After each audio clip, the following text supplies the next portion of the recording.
Selamat pagi, perkenalkan nama saya Kenan Dwi Bukit dari Prodi D3 Teknologi Informasi dengan NIM 1132039. Jadi di sini ada pembahasan kenapa harus ada requirement engineering dan apa dampaknya. Jadi kenapa harus ada requirement engineering? Yang pertama itu alasannya karena dengan adanya requirement engineering dapat membantu seorang software engineering untuk memberikan pengertian yang lebih baik terhadap masalah yang hendak dipecahkan.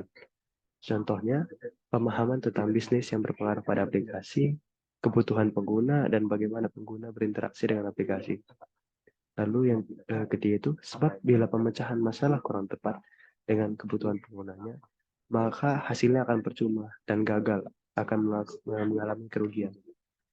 Terus, habis itu, dampak dari adanya requirement engineering. Yang pertama itu sudah pasti, customer lebih puas dengan hasil kerja kita. Bagaimana?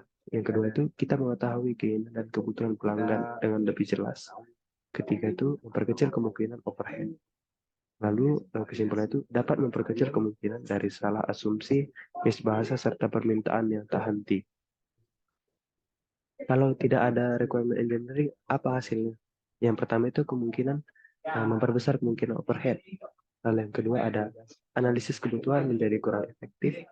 Misalnya itu contohnya seperti tadi misbahasa. Kemudian yang ketiga ada developer akan bingung akan hal apa yang harus dikerjakan.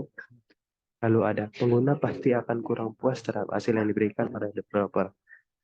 Kemudian yang untuk kelimanya itu alasannya adalah sulit untuk melakukan perubahan requirement engineering atau keinginannya.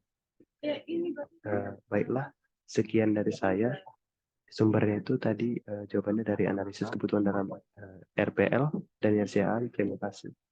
Referensi dari